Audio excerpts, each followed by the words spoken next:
Muy bien, vamos a iniciar. Tenemos 80 participantes y en la medida que vaya pasando el tiempo los iremos agregando aquellos que deseen ingresar.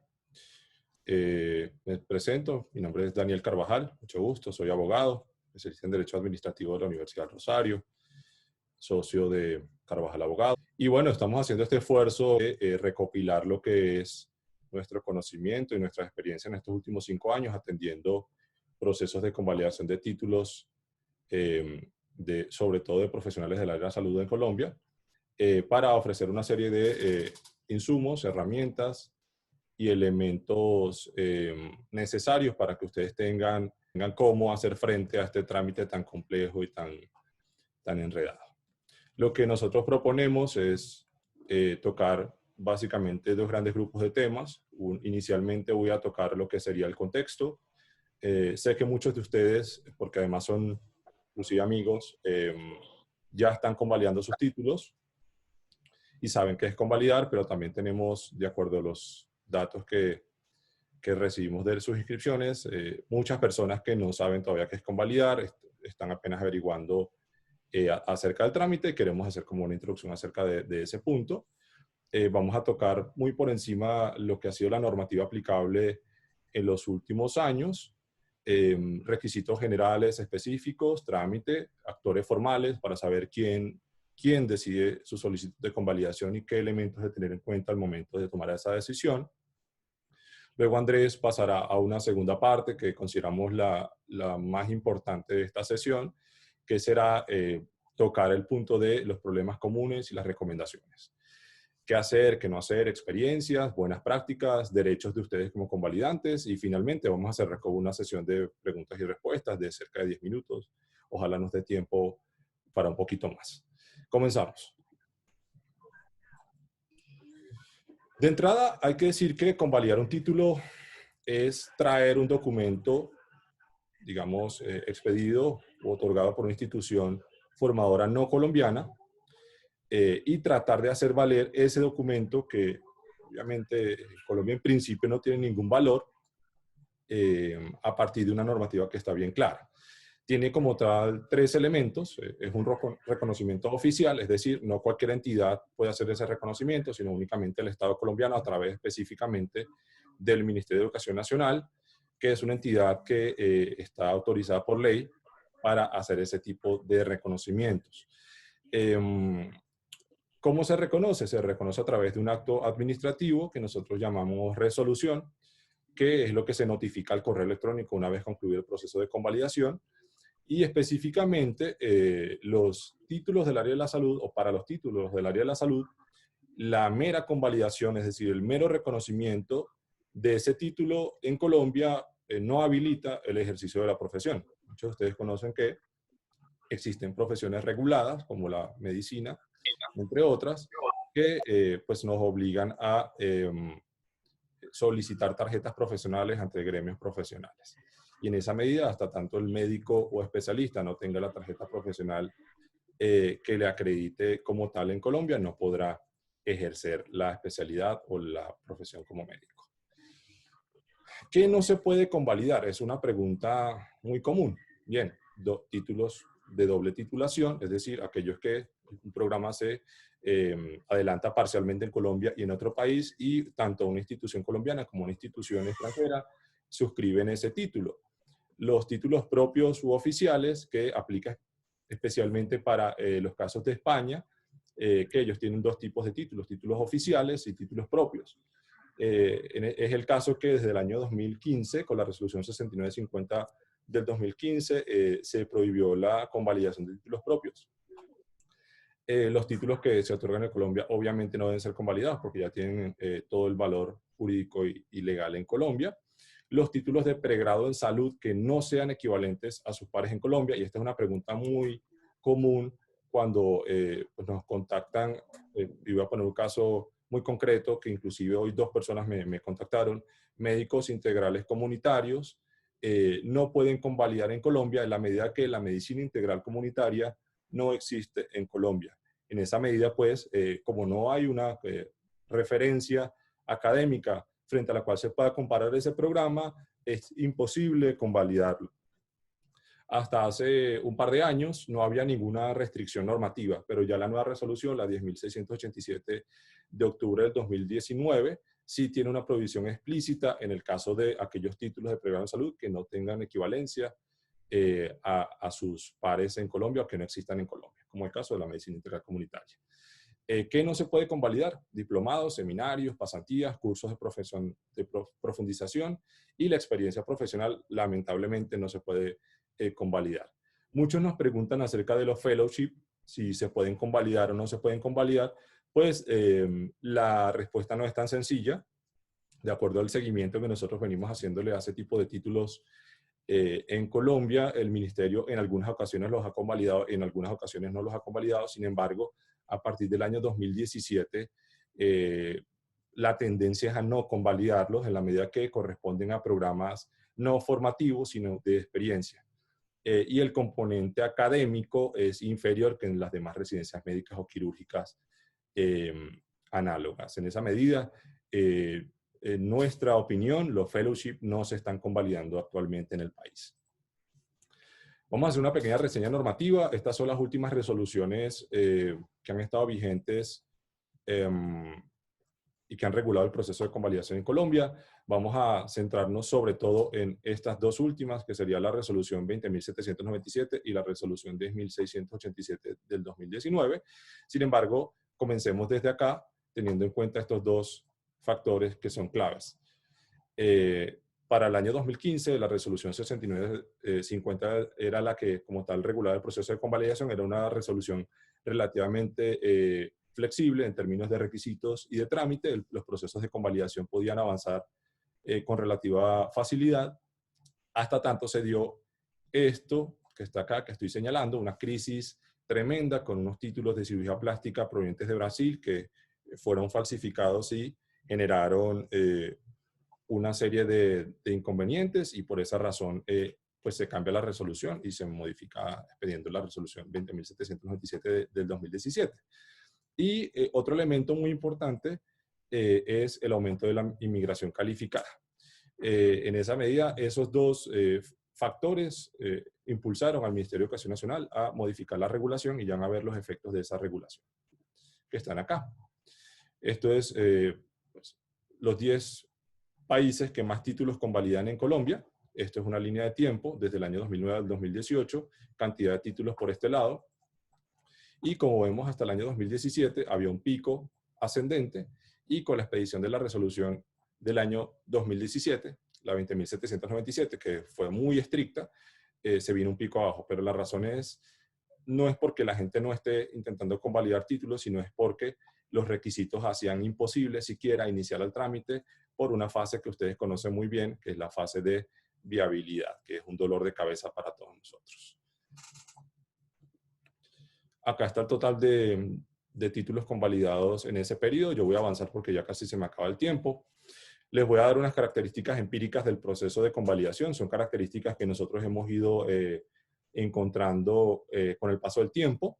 Son como tal 3 características principales. Es un proceso formalista y de mala fe. ¿Qué significa que es formalista? Que pequeños detalles que parecen tontos son determinantes en el resultado. El proceso de convalidación desconoce la realidad social de los solicitantes, es decir, a pesar de que no tiene en cuenta como tal la nacionalidad de las personas que intentan la convalidación. Cuando nos encontramos con, por ejemplo, el caso de los médicos provenientes de Venezuela que tienen grandes dificultades para obtener documentos, pues al ministerio realmente no le importa las dificultades que usted pueda tener en obtener los documentos. Toda la carga de la prueba recae sobre el convalidante, es decir, usted debe probar todo. El ministerio nunca va a decir, tranquilo, nosotros nos encargamos de verificar si esa documentación existe, o lo que usted no aportó nosotros lo buscamos. Eso no sucede. Y hay una presunción de mala fe o de falsedad o engaño. Ellos creen que las personas que están intentando convalidar los títulos van a presentar documentos falsos, y en esa medida desconfían. Segunda característica es un trámite subregulado que le da amplias facultades a privados, y más adelante tocaremos, si nos da tiempo, ese punto.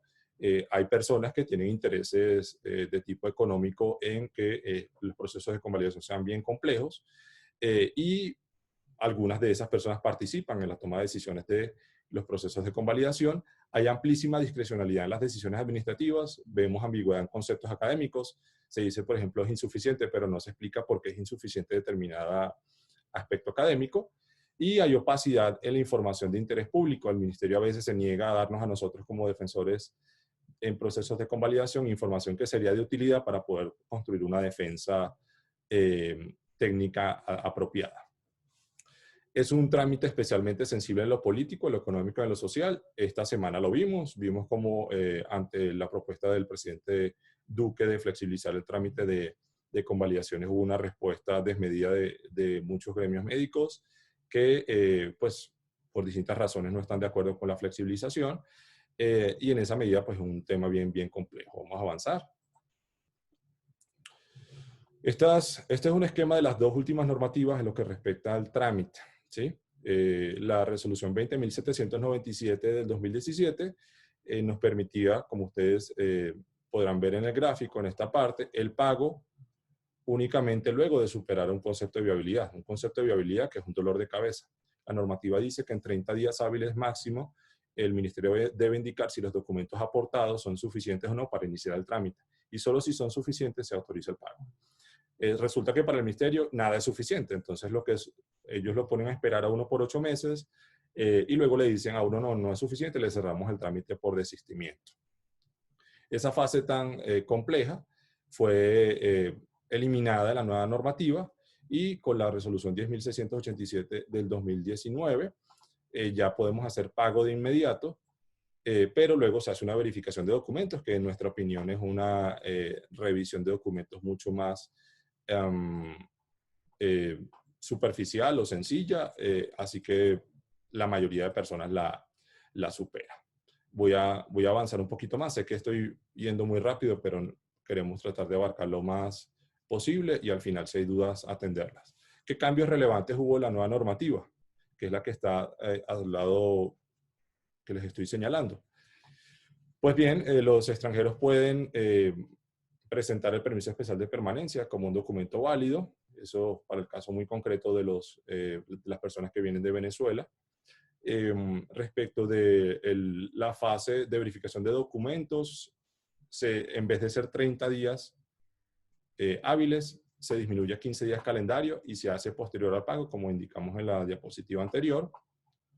Lo que muchas personas no dicen, pero que hay que mirar acá, es que pasamos de 4 meses a 180 días calendario para la mayoría de títulos del área de la salud, salvo aquellos títulos provenientes de Venezuela que son 120 días calendario. Es decir, se mantienen los 4 meses para los títulos de Venezuela y se extiende a 180 días calendario para los títulos de otros países. Los requisitos de convalidación, hicimos este esquema, queremos luego enviarles esta información para que les quede y puedan utilizarlas en sus procesos.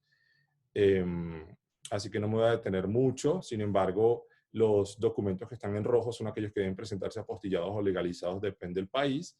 Para médicos generales son documento de identidad, diploma, certificado de asignatura, certificado de programa académico, certificado de internado rotatorio. Y las especialidades médicas y quirúrgicas, pues se le agregan como tal 2 documentos, que sería el récord de procedimientos y el certificado de actividades académicas y asistenciales. Hay que tener en cuenta que la nueva normativa eliminó la exigencia de lo que llaman el perfil de egreso, que también era un dolor de cabeza para muchas personas, especialmente para aquellas que venían de Venezuela. Esto no es solamente presentar cualquier récord de procedimientos, por ejemplo. Hay que presentar un récord de procedimientos que tenga determinada información, una información muy concreta, por ejemplo, fecha de realización del procedimiento, rol del operador, número de identificación del paciente, tipo de procedimiento y diagnóstico que llevó a la realización del procedimiento. Adicionalmente, si es posible, colocar la edad del paciente, sobre todo aquellos especialistas que atienden todo tipo de pacientes, no solamente niños o personas adultos mayores. Y así la lógica del récord de procedimiento aplicará para cada uno de los documentos. Por lo menos el certificado de programa académico debe contener la carga horaria, esa carga horaria debe estar discriminada en horas teóricas, horas prácticas y horas asistenciales, y de indicar también la totalidad de las horas que veremos en el punto más adelante. Frente a requisitos formales y materiales, yo coloqué esto que va a ser de muchísima utilidad para ustedes y cuando se lo compartamos le verán la importancia, y es que muchas personas creen que por presentar documentos automáticamente el ministerio está obligado a convalidar el título, y resulta que no. Si yo presento el título, que es uno de los requisitos que establece la resolución vigente en este momento, eso no quiere decir que me van a convalidar. ¿Cuándo se define si realmente a una persona le convalidan? Cuando se hace una revisión material del contenido de los documentos académicos presentados. Es decir, yo puedo presentar, como coloco abajo, un certificado de carga horaria, y esa carga horaria puede estar inclusive discriminada en horas teóricas, horas prácticas y asistenciales. Pero si esa carga horaria no alcanza el mínimo que se exige en Colombia para una especialidad o un título análogo, simplemente no se va a poder convalidar el título, a pesar de que usted haya presentado el certificado de carga horaria discriminado con horas teóricas, teórico-prácticas y asistenciales. Ya para avanzar en este punto, voy a tocar un punto que es muy, muy importante. Lo voy a hacer rápido para que no se nos vaya mucho tiempo. Ya ha pasado la mitad de la conferencia y queremos pasar a la sesión de preguntas. Hay una serie de actores que son relevantes durante el proceso de convalidación. Allí yo los describo en una pirámide. Voy a mencionar los tres en blanco, o los están viendo: Dirección de la Calidad para Educación Superior, Subdirección de Aseguramiento de Calidad y Equipo de Convalidaciones, Notificaciones y Atención al Ciudadano. Son actores, en mi opinión, irrelevantes en este trámite de convalidación. Son actores que no toman decisiones durante el trámite de convalidación. Son actores que normativamente están bien regulados, y en esa medida no nos interesa tanto prestarles atención. Sin embargo, este que está acá, CONACES, o la Comisión Nacional de Aseguramiento de la Calidad para la Educación Superior, sí es un organismo muy clave al momento de definir qué título se convalida y qué no se convalida. Y bueno, ¿y qué es CONACES? Es un órgano asesor del Ministerio de Educación Nacional que se encarga de emitir, entre otras cosas, emitir conceptos académicos respecto de las solicitudes de convalidación de título que se presentan. ¿Cómo se integra? Se integra por el ministerio, el ministro de Educación Nacional, o la ministra de Educación Nacional, y el director de conciencias, y está compuesto por al menos 12 salas especializadas, de las cuales 9 corresponden a áreas del conocimiento, y una de esas áreas del conocimiento es salud y bienestar. Bueno, ¿quiénes evalúan o quiénes integran esa sala de salud y bienestar? Pues los requisitos que establece la norma, de acuerdo a inclusive la normativa que está vigente en este momento, es que deben tener un título académico de pregrado, deben además tener especialización médica o quirúrgica, en el caso de los que evalúan en el área de la salud, o tener una maestría o un doctorado, y deben tener al menos 5 años de experiencia como docente universitario. No tiene que ser ni siquiera profesor titular o asistente, puede ser un profesor de cátedra quien haga parte de allí. Esos son los requisitos hasta ahora que existen para hacer parte de esta sala, y el ministerio ha dicho que quiere, pues, hacerlo más estricto para que los conceptos sean de mayor calidad. ¿Quiénes no pueden o no deben evaluar mi solicitud de convalidación? Pues, ¿quiénes no pueden hacer parte de esa sala de salud y bienestar? Representantes legales de las universidades, porque obviamente hay un conflicto de intereses, y demás personas que estén incursas en causales de inhibición o recusación, es decir, que tengan intereses en que ustedes no les convaliden. Obviamente, si, por ejemplo, le toca evaluar una solicitud de convalidación a una persona que lo conoce usted y es su enemigo o es su amigo, debe inhibirse del conocimiento de ese trámite de convalidación. La regulación es bien amplia. Sin embargo, una de las críticas que le hemos hecho siempre es, en la medida que es imposible saber quiénes evalúan, es decir, el nombre de la persona, entonces no podemos hacer recusación, porque no le podemos decir a ellos: mire, usted tiene intereses allí, por favor, apártese, porque el ministerio no dice quién es la persona que evalúa. Entonces, realmente la norma se queda muy corta. ¿Y cómo debe ser evaluada una solicitud de convalidación? Pues eso Andrés lo va a tocar más adelante, así que lo voy a dejar como pendiente. Igual, ¿qué pasa si no estoy de acuerdo con la manera como la Sala de Salud y Bienestar tomó la decisión? Yo voy a concluir acá. Voy a darle paso a Andrés para que él toque puntos muy importantes, como son eh, lo referido a problemas comunes, recomendaciones y retos. Mi nombre es Andrés y bueno, a partir de este momento, en los minutos que nos quedan, vamos a tratar de aterrizar estos conceptos desde el punto de vista práctico. Si les parece, entonces voy a compartirles mi pantalla para que puedan ver exactamente a qué me refiero. Lo primero que vamos a verificar es buenas prácticas, básicamente es qué hacer y qué no hacer. Dicho eso, vamos a saltar a los derechos que tienen todos los solicitantes. Una vez tengamos agotado ese tema, vamos a los problemas más comunes y finalmente principales argumentos que tiene el ministerio, en este caso la Sala de Salud y Bienestar, para negar las convalidaciones. Listo. Bueno, seguimos. ¿Qué hacer y qué no hacer al momento de hacer una solicitud de convalidaciones si necesita abogado o no necesita abogado? Y esa respuesta pues la va a encontrar teniendo en cuenta que en función de los años han ido complejizando la norma, si es que existe esa palabra, la han ido haciendo más difícil de acceder al resultado que uno está buscando y hasta cierto punto tener un abogado no ha servido o no ha sido un lujo, sino más bien una necesidad.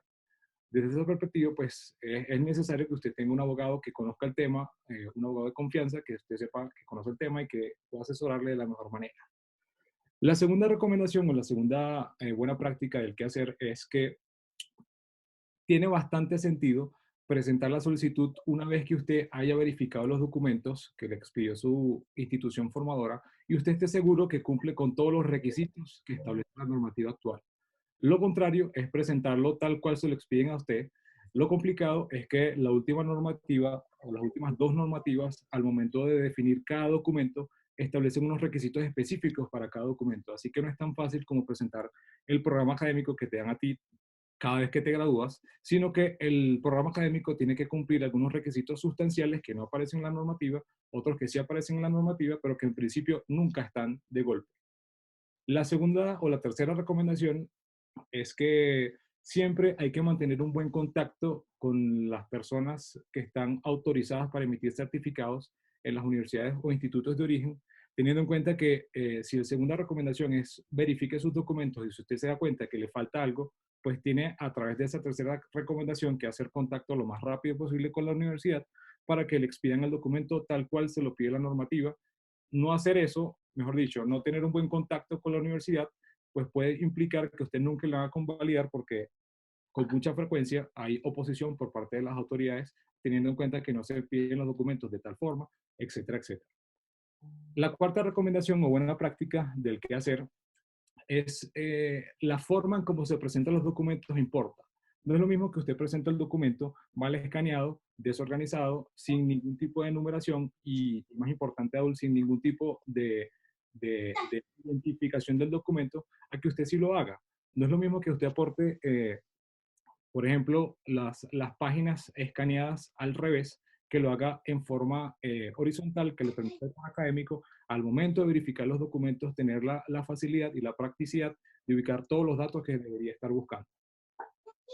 Una quinta es diseñar una estrategia y definitivamente al momento de hacer una solicitud, pues tengo que saber cuáles son todas las alternativas que tengo a la mano, porque si en últimas el título que presento a convalidar no tiene ningún tipo de equivalente aquí en Colombia, pues voy a perder o corro el riesgo de perder bastante tiempo y bastante dinero solamente por no tener una estrategia planteada.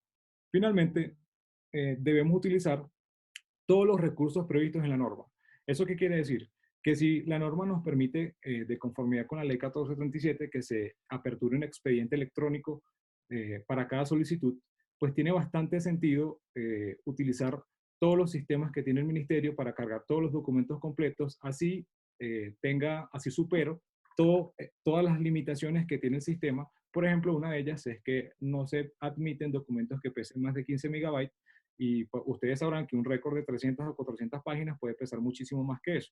Razón por la cual no solamente podemos radicar documentos a través del sistema de convalidación, sino podemos usar todos los recursos que tiene el ministerio, incluyendo radicar a través del sistema de gestión documental o bien en físico a través de un CD. Listo. Vamos entonces rápidamente a los derechos. Y los derechos hemos tratado de resumir 4 que consideramos son los más importantes en un orden cronológico. El primero de ellos es presentar solicitudes o presentar peticiones para que la pública, en este caso el ministerio, pues las atienda. La solicitud de convalidación se hace en función del derecho fundamental de petición, que aquí en Colombia tiene una regulación jurídica bastante explícita y que hace que una entidad pública esté obligada a hacer ciertas cosas. tanto desde el punto de vista formal como sustancial, tanto desde el punto de vista de cómo se hace hasta el término que tiene el ministerio para dar respuesta en concreto. El segundo derecho que se tiene es la aplicación adecuada del criterio de convalidación. Tiene bastante sentido que de conformidad con los tres criterios que tiene el ministerio, aló, no sé si me alcanzan a escuchar. Sí, ¿Sí me alcanzan a escuchar? perfecto, perfecto. Ok, ok, listo. Chévere, seguimos. Entonces, el segundo derecho es la aplicación adecuada del criterio de convalidación. ¿Eso qué implica? El criterio de convalidación que aplica específicamente para los casos del área de la salud se denomina evaluación académica. Y la evaluación académica no es tanto como que yo hago lo que quiera para académico, yo para académico hago lo que quiera, sino que tengo unos límites. Y la conclusión que yo emito, una vez verifico los documentos de cada solicitud, pues tiene que ser en un orden cronológico, en un orden lógico y basado en elementos objetivos. ¿Eso qué quiere decir? Un para académico no puede negar una convalidación por un promedio de notas, por ejemplo, pero sí puede negar la convalidación por falta de un requisito objetivo que sería, por ejemplo, inconsistencia en horas, inconsistencia en el récord, etcétera, etcétera. Eso vamos a conversar un poquito más adelante. Finalmente, los últimos dos derechos que son bastante interesantes, uno es el debido proceso administrativo que me protege dentro de las tres esferas de la producción y defensa de un acto administrativo. En primer lugar, porque tienen que notificármelo a través de los canales oficiales que yo autoricé, en este caso correo certificado. Además, si la decisión es adversa, tengo el derecho a presentar defensa haciendo uso de los recursos administrativos, más o menos es decir, estoy en contra del CONACYT por esta razón. Y finalmente, presentar todas las pruebas que yo considero que son conducentes, pertinentes, idóneas y además que sustentan mi petición. Finalmente, entonces, que es un derecho bastante interesante y es acceder a la Administración de Justicia, luego que si el Ministerio viola mis derechos, en este caso el derecho de petición, por ejemplo, pues puedo yo acudir ante el juez para que el juez ordene al Ministerio proteger mi derecho. Listo. Bueno, dicho esto, vamos a problemas y preguntas comunes. Nos quedan más o menos 7 minutos. Vamos a tratar de adelantar lo más rápido posible. A ver si al final nos queda, o podemos planificar unas preguntas a través de una nueva sesión que vamos a planificar en los próximos minutos. ¿Listo? Bueno, primera problema, la primera pregunta común. He radicado los documentos varias veces y me rechazan. Eso pasa con bastante frecuencia, teniendo en cuenta la especificidad que establece la normativa y que normalmente no se puede lograr a través de los documentos que se presentan en forma desordenada o bien inconsistentes o que definitivamente no cuentan con la información que te están solicitando. La segunda razón por la cual nos consultan a nosotros con bastante frecuencia es que se presentan solicitudes de convalidación, se radican y quedan en el limbo, no hay ningún tipo de respuesta por la entidad pública y básicamente a este tipo de respuesta o a este tipo de preguntas pudiésemos indicarles que habría que verificar el caso, a ver exactamente en qué estatus está, a ver si es procedente entonces presentar algún tipo de acción de amparo constitucional o bien tomar alguna otra decisión. La tercera pregunta tiene que ver con los extranjeros. No hay ningún tipo de limitación para que un extranjero de cualquier país del mundo presente una acción de tutela. La cuarta pregunta, no hay ningún tipo de efecto para aquellas personas que presentan una acción de tutela. No existe ningún tipo de venganza, si se puede decir, o algún tipo digamos, de algo que pueda generar que la acción de tutela pues afecte el contenido de la decisión. Realmente la decisión de convalidar o no convalidar depende de un elemento técnico de la CONACYT, del concepto, así que si presenta una tutela, pues no habría forma de modificar el concepto, así que van a notificarte lo que tengan que notificar.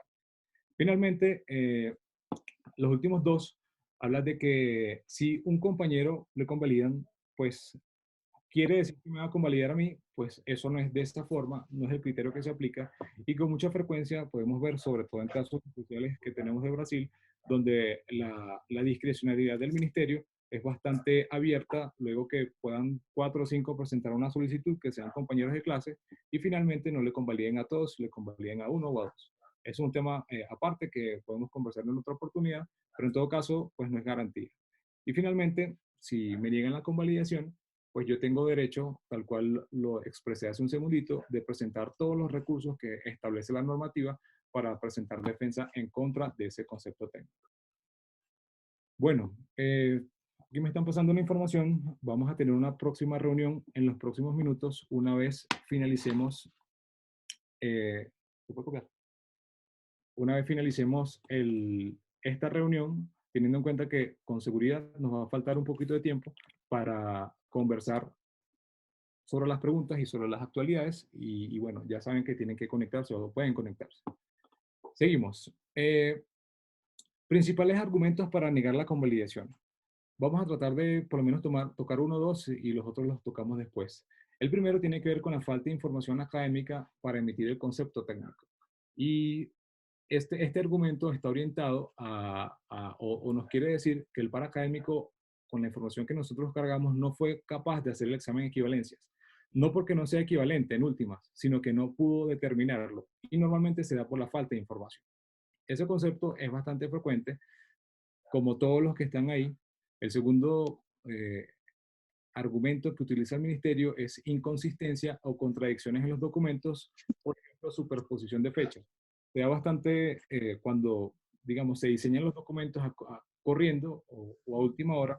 A veces hay algunas cosas que no pueden estar superpuestas, por ejemplo, rotaciones, sobre todo aquellas que requieran dedicación exclusiva, y al momento de superponer fechas, el ministerio entiende eso como una inconsistencia, no se pueden hacer dos cosas al tiempo, usted estaba allá o estaba aquí. También pasa, por ejemplo, cuando se pretenden convalidar algunas especialidades que requieren previos y las fechas de grado se superponen a las fechas de inicio de la otra especialidad. Listo. Bueno, otra bastante común es la falta de discriminación de horas teóricas, teórico-prácticas y prácticas asistenciales supervisadas, que es el formato como te lo solicita el ministerio. El ministerio, recordemos, te solicita eso en los requisitos generales dentro del programa académico, pues tiene que haber una carga horaria total, que es el número de horas totales invertidas al proceso de formación, pero además debe aparecer en forma discriminada cuáles fueron teóricas, cuáles fueron teórico-prácticas, cuáles fueron prácticas asistenciales supervisadas, y en últimas van a tratar de determinar cuál fue el porcentaje entre horas teóricas y horas prácticas, que normalmente por algunas especialidades aquí en Colombia está entre el 80-20 y 70-30. Todo eso lo verifican y es, digamos, el fundamento de este tercer argumento.